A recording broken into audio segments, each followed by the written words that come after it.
Fala pessoal, tudo bem? Seja bem-vindo ao meu canal. Meu nome é Vinícius Martins e eu estou aqui apresentando Marcando o X da Questão. Olha só, esse canal aqui foi criado justamente para poder facilitar o contato que eu tenho com meus alunos. Meu nome é Vinícius Martins, reitero, sou professor de Direito Constitucional, Administrativo, Processo Penal, de alguns cursos aqui na Baixada Fluminense, especial Nova Iguaçu, Nilópolis, São João, tudo bem? Não vou dar o nome do curso, não vou fazer um merchan, certo? Mas sejam bem-vindos ao meu canal. Peço antes de mais nada desculpa porque eu estou em casa e se você ouvir som ambiente, criança gritando, então barulho de carro, peço desculpas por isso, tá? Espero que você esteja realmente tendo uma boa captação de áudio, esteja me ouvindo bem. E nisso, vamos começar com o nosso projeto, tá bom? Esse aqui foi um pedido que o aluno fez para mim, falou: Vinícius, tenta criar algum vídeo, alguma coisa para facilitar justamente o contato. Que há dias, às vezes, que o aluno não pode ir numa aula, ele falta, e nisso ele perde o conteúdo. Ou então aquele que assistiu a aula, mas não entendeu, e ele quer fazer uma revisão. Então o objetivo desses vídeos é justamente facilitar esse contato, justamente fazer com que você revise aquilo que você já viu, ou que você tenha pelo menos uma noção, tá, da matéria. Lembrando que o objetivo aqui não é esgotar o tema, são focos bem objetivos, porque a nossa finalidade aqui é marcar o X correto da questão. Tá? Nosso objetivo é o concurso público, é a sua aprovação. Beleza? Então, começando aqui, Direito Constitucional, nós começamos com o título 1º da Constituição, que trabalha com os princípios fundamentais. Tá? Vinícius, princípios fundamentais, o que seriam isso? Olha só, princípio fundamental basicamente é do que o valor que a Constituição vai seguir. Como assim? Princípios são valores, fundamentos é base. Então são os valores fundamentais, são os valores que servem como base da nossa Constituição da República Federativa do Brasil. Tudo bem?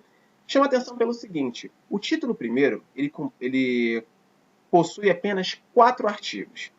E a questão de prova, muitas das vezes, quando ela trabalha quanto aos princípios fundamentais, ela procura justamente misturar o seu contexto, misturar o seu texto, perdão. Ela mistura o seu conteúdo. Vinícius, como assim? Coloquei aqui no slide para você o teor do caput do artigo 1º, 2º, 3º e 4º. Você vai observar que no artigo 1º, ele apresenta quais são os fundamentos. No artigo 2º, ele fala sobre a tripartição dos poderes. No artigo 3º, ele vai falar sobre os objetivos fundamentais. E o artigo 4º, ele vai falar justamente sobre os princípios que regem a relação internacional. Mas, Vinícius, por que você está me dizendo isso? Simples. A questão de prova, ela conhece o texto. Ela sabe das dúvidas do aluno. E ela sabe muito bem que muitas das vezes o aluno não consegue gravar o que é o que. Então, o que normalmente ela faz? Ao perguntar sobre o fundamento, ela coloca dentre as opções um objetivo e um princípio de relação internacional.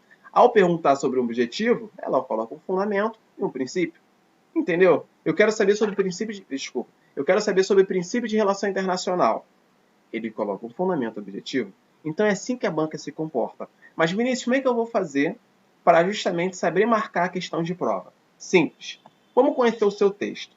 O texto do artigo 1º, por exemplo, ele fala o seguinte: a República Federativa do Brasil, formada pela união indissolúvel dos estados, município e Distrito Federal, constituindo-se em Estado democrático de direito, e tem como fundamentos, ele apresenta 5 incisos, o famoso Sociediva Plur. Mas antes de nós lermos os incisos, eu tenho que chamar a atenção com relação a alguns pontos do caput, que também são fundamento de prova. Por exemplo, qual é o nome do nosso país, do nosso estado?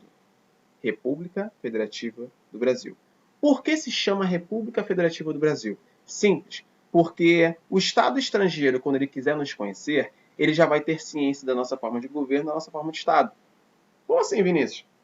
Por exemplo, qual é a nossa forma de Estado? Qual é a nossa forma de governo? Vamos lá, primeiro forma de Estado.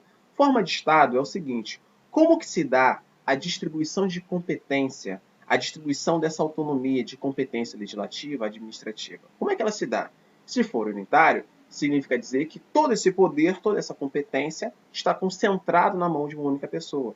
Agora, se for uma federação, se a forma de Estado for federativa, significa dizer que existe uma descentralização política. Existe ali uma distribuição de competência. Então, observa que no Brasil nós temos União, Estado, Distrito Federal e municípios. Todos eles possuem autonomia. Então, nossa forma de Estado federativo, ele se dá por meio dessa descentralização política, dessa distribuição de competência. Tudo bem? Observa que os territórios não estão aqui no caput do artigo 1º, tá? Território não é entidade política. Não tem descentralização política para ele. Tudo bem? Ele é apenas uma entidade administrativa e a doutrina aponta que os territórios são autarquias pertencentes à União. Tudo bem? Qual é a nossa forma de governo? Como que se dá a relação entre o governante e o governado? Observa que a forma de governo ela pode se dar por meio de uma monarquia ou por meio de uma república. No Brasil, foi escolhida a república. Mas por que república, Vinícius? Porque república significa república, coisa pública. Logo, quando você chega nas eleições e você vota nos seus governantes, ou seja, você elege o seu governante, ele vai exercer o mandato, certo? Então, eletividade dos governantes. Ele vai exercer um mandato, e esse mandato tem um quê? Um determinado período. Observa que, no exercício do seu mandato, ele tem que prestar contas. Ele tem um dever de transparência. Ele responde pelos seus atos. Preste atenção nisso. Já na monarquia, não. Tá? Eu não vou esgotar o tema, mas na monarquia existe uma questão de hereditariedade, existe uma questão vitalícia, dentre outros fundamentos. Tá? E, aproveitando também o tema, o nosso regime de governo é um regime político e o nosso sistema de governo ou sistema político. Vinícius, como que é o regime de governo? Bom, o nosso regime de governo, como são as regências do governo? Bom, o nosso governo basicamente é o quê? O poder emana do povo. Quem é o titular do poder? É o povo. Por isso nós vivemos numa democracia. O nosso regime de governo é o regime democrático.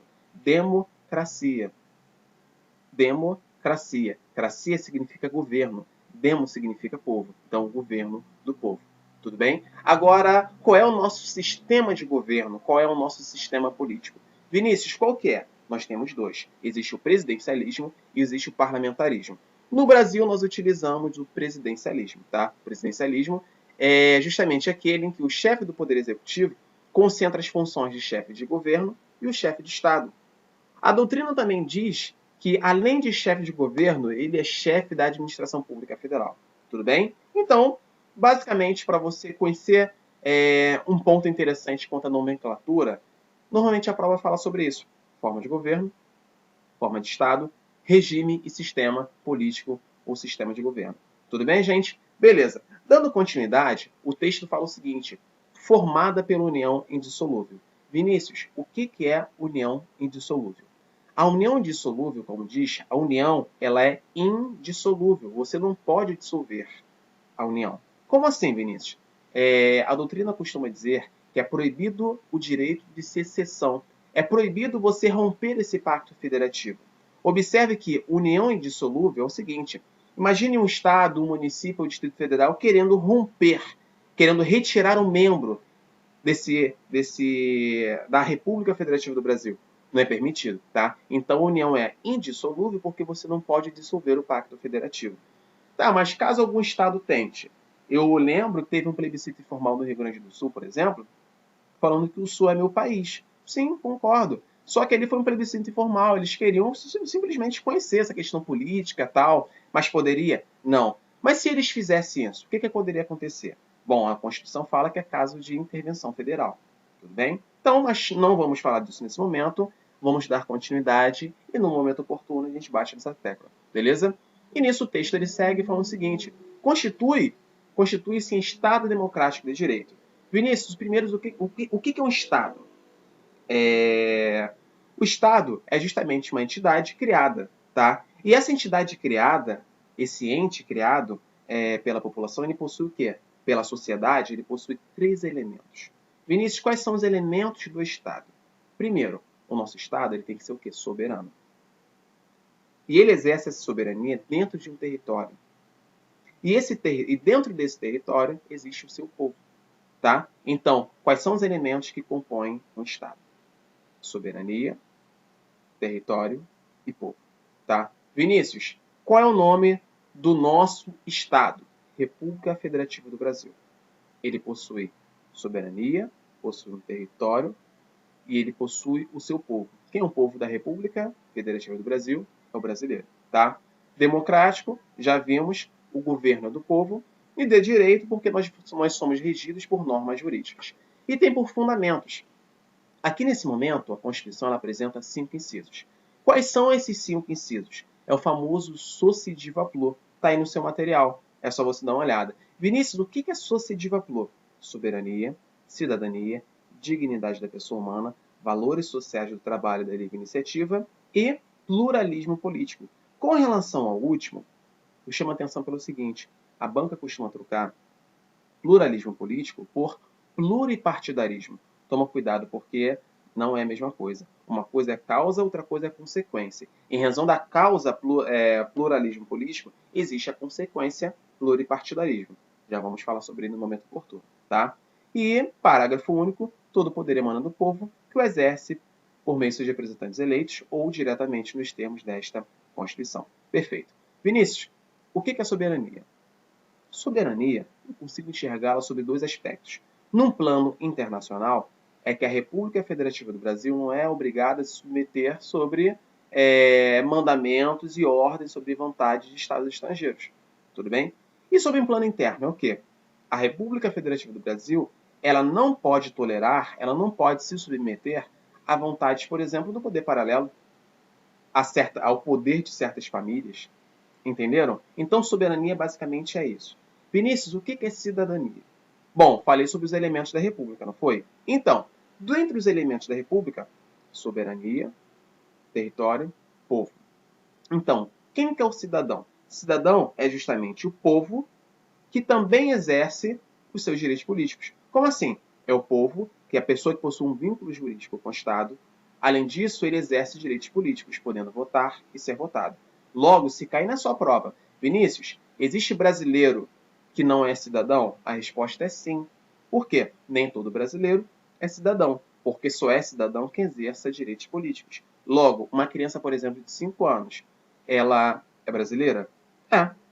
Ela é cidadã? Não, porque ela não exerce direitos políticos. Tudo bem? O que é dignidade da pessoa humana? A dignidade da pessoa humana é justamente um princípio mor, um princípio de uma densidade normativa absurda. E ele que traz fundamentos para inúmeras disposições constitucionais. A exemplo, nós temos aí o artigo 5º da Constituição. Tudo bem? Vamos lá. Valores sociais do trabalho e da livre iniciativa. Os valores sociais do trabalho e da livre iniciativa também são fundamentos da República. No momento oportuno eu vou falar um pouco mais sobre ele, tá? Mas nesse momento eu vou deixar somente esse detalhe. Por fim, inciso 5º, pluralismo político. Vinícius, o que é pluralismo político? São as pluralidades de ideias. E em razão dessa pluralidade de ideias é que surgem os pluripartidarismos. Tudo bem? Por fim, parágrafo único. Todo poder emana do povo, que o exerce por meio de seus representantes eleitos ou diretamente nos termos desta Constituição. Vinícius, um exemplo desse exercício de maneira direta. Nós vamos estudar no momento oportuno sobre a iniciativa popular, sobre o plebiscito e sobre o referendo. Tudo bem? Então, dando continuidade aqui ao nosso material. Então, vamos lá. Artigo 2º. O artigo 2º ele fala o seguinte: são poderes da União, independentes e harmônicos entre si, o legislativo, o executivo e o judiciário. O artigo 2º ele trabalha com a tripartição dos poderes. Chama atenção pelo seguinte: a doutrina, muitas das vezes, chama esse artigo também de tripartição das funções. Por quê? Ela diz que o poder ele é único e indivisível. E ele está na mão justamente do Estado. Então, a melhor expressão seria: o poder está na mão do Estado.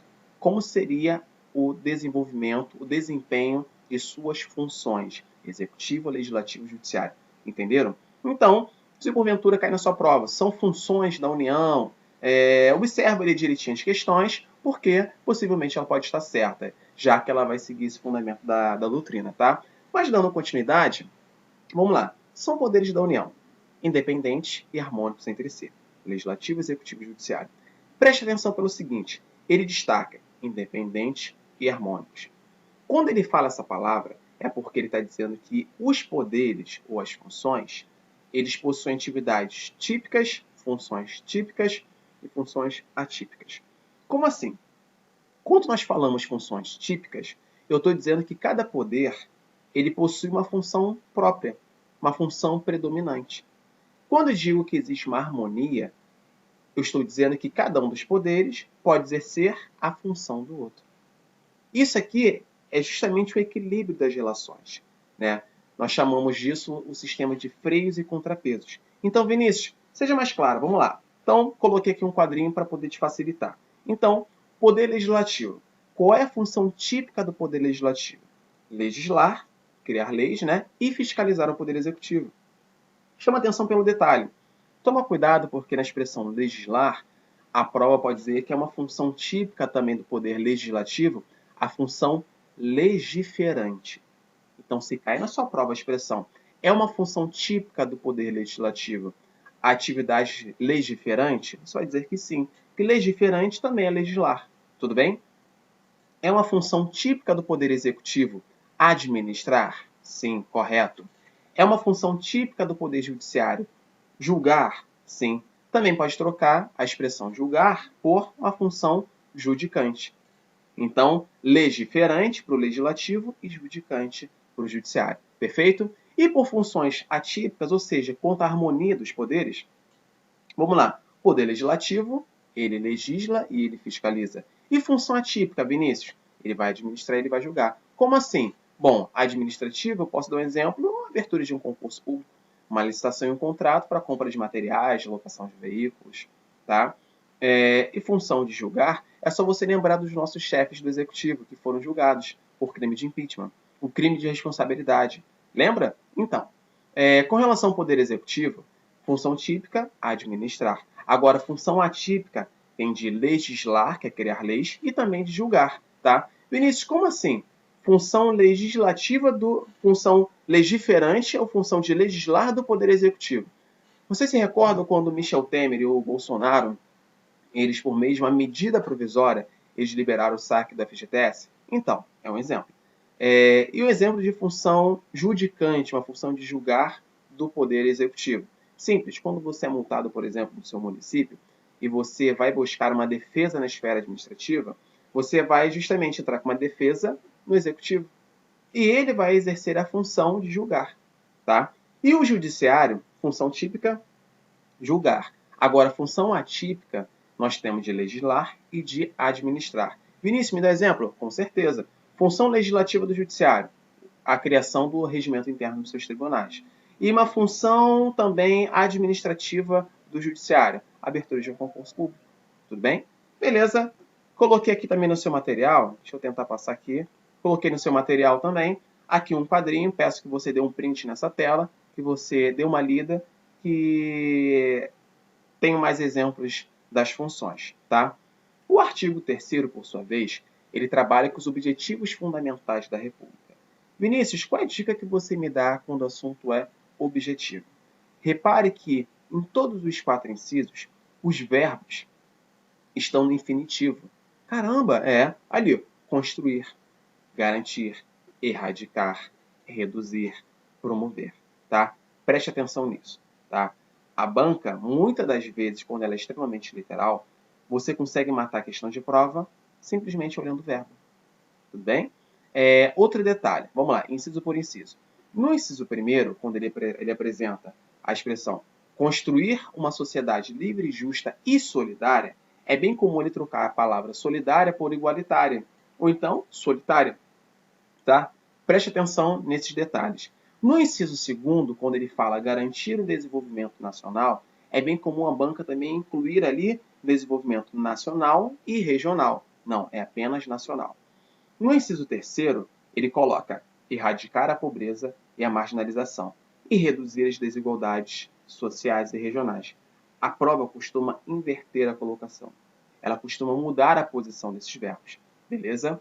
Por fim, promover o bem de todos, sem preconceito de origem, raça, sexo, cor, idade e quaisquer outras formas de discriminação. Tá? Nesse momento, ela costuma ser bem literal, mas eu chamo a atenção um detalhe daqui. Quando nós falamos em igualdade material, muitas das vezes, quando nós falamos sobre ações afirmativas, um fundamento é o inciso 4º do artigo 3º, que trabalha com objetivos fundamentais. Entenda o seguinte, para eu promover o bem de todos, para eu promover a verdadeira igualdade, eu tenho que tratar igual quem é igual e desigual quem é desigual. Tá? Isso aqui é um fundamento de ação afirmativa. Quando, por exemplo, você abre uma uma reserva de vagas para a população negra e para a população indígena. Inciso 4º. Quando eu abro, por exemplo, os vestibulares, a reserva de vagas para o estudante que provém de uma universidade, de uma escola pública, a mesma maneira. O hipossuficiente, a mesma maneira. Tudo bem? Então, beleza. Quando o assunto é artigo 3º, objetivos fundamentais, são essas as dicas. O artigo 4º, ele trabalha com os princípios que regem as relações internacionais. E ele fala assim: a República Federativa do Brasil rege-se nas suas relações internacionais pelos seguintes princípios. Primeiro, independência nacional. Segundo, prevalência dos direitos humanos. Terceiro, autodeterminação dos povos. Quarto, não intervenção. Quinto, igualdade entre os Estados. Sexto, defesa da paz. Sétimo, solução pacífica dos conflitos. Oitavo, repúdio ao terrorismo e ao racismo. Nono, cooperação entre os povos para o progresso da humanidade. E o inciso 10, concessão de asilo político. Vinícius, caramba, são muitos incisos, como é que eu faço para gravar? Olha, eu me recordo que um professor uma vez falou assim: Vinícius, quando você estiver lendo o artigo 4º, imagine que você está vivendo num condomínio. Eu falei, pô, mas como assim? Ele falou, olha, independência nacional. Pensa assim, cada casa, cada nação, cada casa é independente. Prevalência dos direitos humanos. No seu condomínio, deve haver regras de respeito mútuo. Deve haver regras de direitos humanos. Tá? Autodeterminação dos povos. Como cada família se autodetermina, como cada povo se autodetermina, não é problema teu. Tá? Autodeterminação. Você tem que respeitar como eles se identificam. Não intervenção. Você não pode ser aquele vizinho fofoqueiro que se intervém, se mete na casa dos outros. Tá? Igualdade entre os estados. Numa assembleia de condomínio, vocês são iguais. O único voto que você tem é o único voto dele. Seu voto é igual ao dele. Tá? Defesa da paz e solução pacífica dos conflitos. O vizinho, durante todo o tempo, vai buscar o que é a defesa da paz. Vai evitar o conflito. Agora, sempre que existir uma controvérsia, um conflito, opte pela solução pacífica. Tá? Repúdio ao terrorismo e ao racismo, você vai repelir, você vai repudiar todo comportamento terrorista e racista. Tá? Cooperação entre os povos para o progresso da humanidade. Pensa no seguinte, imagina que o seu condomínio, certo? Um conjunto de domínios, vocês têm sim que cooperar para o condomínio crescer, para haver um progresso. Por fim, concessão de asilo político. Se acontecer qualquer situação dentro de alguma unidade doméstica desse condomínio, e alguém pedir uma ajuda, pedir um asilo, você vai conceder. Tudo bem? Por fim, parágrafo único, ele fala: a República Federativa do Brasil buscará a integração econômica, política, social e cultural dos povos da América Latina, visando a formação de uma comunidade latino-americana de nações. Perfeito. Esse aqui é o fundamento do Mercosul, tá? Então, basicamente, esse aqui é o tema. Mas deixa eu destacar só o último ponto para vocês. Reiterando, princípios fundamentais. A banca, ela costuma misturar. Ele quer saber o que é um fundamento, ele joga um objetivo e um princípio de relação internacional. Eu quero um objetivo, ele joga um fundamento e joga um princípio de relação internacional. Eu quero um princípio de relação internacional, ele joga um fundamento e joga um objetivo. Tá? Presta atenção na literalidade e nessa dica que eu te dei, tudo bem? E justamente para poder marcar o X correto da questão, marcar o X da questão, eu trouxe aqui uma questãozinha simples de um concurso de 2015 que foi da Prefeitura de Teresina, Guarda Civil Municipal, beleza? Ele fala assim: sobre os fundamentos, princípios objetivos fundamentais da República, assinale a opção correta. Letra A. São objetivos fundamentais da República, dentre outros, a não intervenção, a defesa da paz e a cidadania. Vinícius, não intervenção em defesa da paz, nós acabamos de ler que é um princípio de relação internacional. E cidadania é um fundamento. Ah, só um detalhe, lembrei aqui, tá? Deixa eu aproveitar.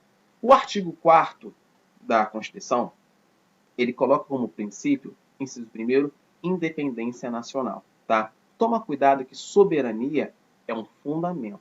É bem comum dizer, a banca dizer que é um fundamento de relação, é um princípio de relação internacional, a soberania. Não é o caso não, tá? Então vamos lá, voltando para a questão. Letra B. A autodeterminação dos povos é direito fundamental. Não. A autodeterminação dos povos é um princípio que rege relação internacional. Letra C. São fundamentos da República a soberania, dignidade da pessoa humana, cidadania, pluralismo político e valores sociais do trabalho e da livre iniciativa. Sim, é o famoso socialismo plur. Letra C é a nossa resposta. Letra D. As relações internacionais regem-se também pela construção de uma sociedade livre e justa. Aqui ele quis fazer uma pegadinha. Por quê? A expressão seria construir. Para fazer com que você não lembre do verbo no infinitivo, jogaram construção, mas lembrando que construção ou construir uma sociedade livre, justa e solidária é o quê? É um objetivo da República. Por fim, repúdio ao terrorismo, ao racismo são fundamentos da República? Não, não são fundamentos, são princípios que regem a relação internacional. Então, fundamento aqui, né, na resposta aqui, o X correto da questão vai ser na letra C, são fundamentos da República, socialismo plur. Perfeito, gente? Então, o meu muito obrigado. Meu nome é Vinícius Martins e essa aqui foi a nossa revisão. Beleza, pessoal? Forte abraço.